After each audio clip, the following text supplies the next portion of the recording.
Paz do Senhor, gente, mais um projeto aqui no Gabinete com o Pastor. E a pergunta de hoje é a seguinte: Pastor, a sua igreja é uma Assembleia de Deus. Por que não tem visão e revelação no culto? O senhor é contra a visão e revelação? Essa é uma pergunta que vira e mexe eu escuto aqui, principalmente quando eu estou recebendo gente aqui na igreja para congregar, porque eles fazem essa pergunta. Então quero deixar claro, em primeiro lugar, nós cremos nos dons espirituais. Ponto. Cremos na profecia, na visão, na revelação, cremos em tudo isso. Não só cremos, como já tivemos experiências aqui no culto, né? Algumas vezes, não muitas, né? Raramente, de Deus usar uma pessoa e o culto ser praticamente interrompido ali, interrompido entre aspas, para que a profecia fosse entregue. Porém, nós temos um princípio aqui com a gente, que a maior profecia é a palavra. Então, isso é um segundo lugar. Eu quero deixar claro o seguinte, que a gente prima pela palavra. A palavra é fundamental.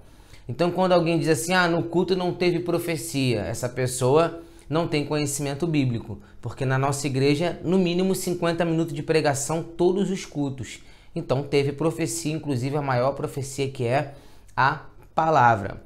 A gente não abre oportunidade para as pessoas entregarem, porque a gente já teve muitos problemas com isso. Eu já tenho muita experiência negativa com isso.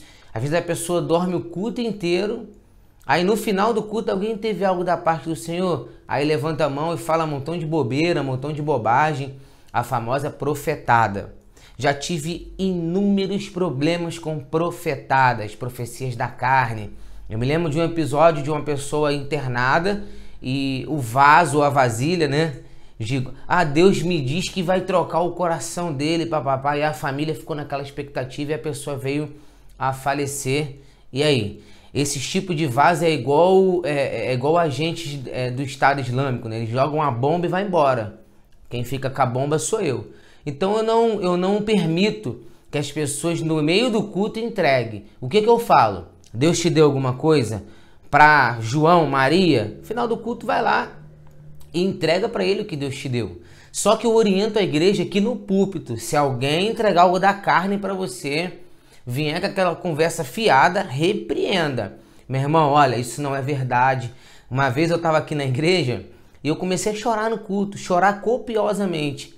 E um jovem que estava nos visitando veio, colocou a mão em mim e começou a profetada, né? Eis que te digo, meu servo, a tristeza do teu coração, o choro dura uma noite, pá. No final do culto eu chamei esse jovem e falei, olha, você falou de você mesmo, da carne, porque eu não estava chorando de tristeza, eu estava chorando de alegria, sentindo a presença de Deus, e nós tínhamos recebido uma grande vitória aqui na igreja. Então olha só, porque eu sou pastor, não posso chorar. Então as pessoas que são movidas para entregar essas coisas na carne, elas ficam olhando, sabe, caçando, fulano tá muito com a cabeça baixa, então eu vou lá e vou entregar. E é muito fácil você seguir esse tipo de segmento, essa linha, né? Muito fácil, só pegar o microfone e falar, eu vejo aqui que tem alguém sendo perseguido. Eu vejo aqui que tem uma causa na justiça. Eu vejo aqui uma cura. Tudo que eu jogar vai ter pelo menos uma pessoa que vai acatar aquilo ali e aí fica nesse imbróglio. Outra coisa interessante, irmãos, profecia, visão e revelação faz parte do culto, ajuda, mas não pode ser o elemento principal do culto, porque existem lugares que o culto acontece 2 horas, 2h30.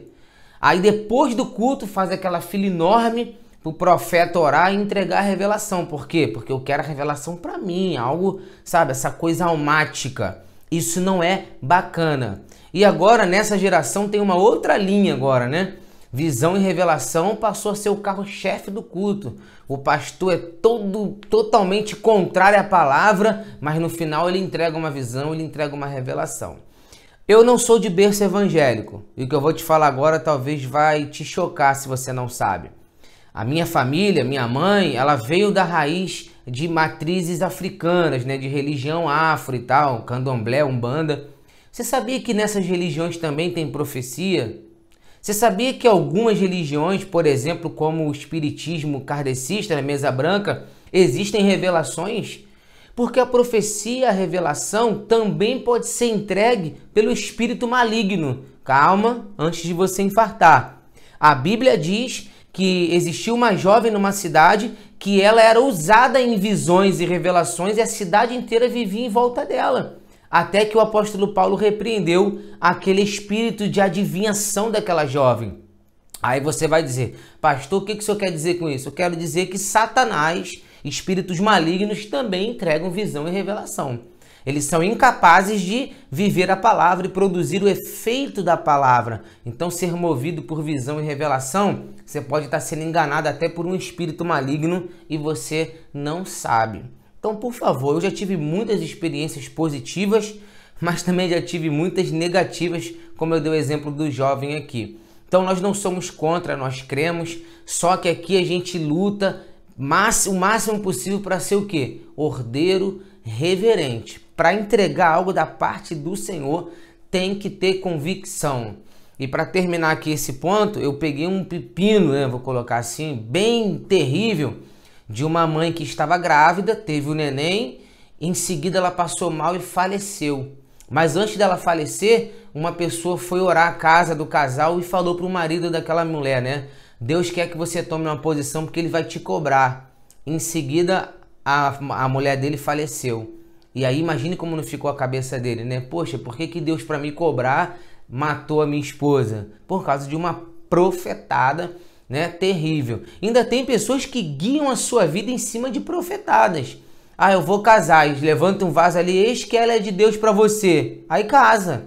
Aí depois vê o pepino que ele arrumou para a vida dele. Aí o cara tá no trabalho, Deus usa alguém, nada. Um profeta aí, uma vasilha, levanta e fala, ó, eu vou te tirar daquele lugar. O cara vai, pede demissão do trabalho e fica no vale, fica no vento, acampado no monte, dependendo de ajuda de A e de B.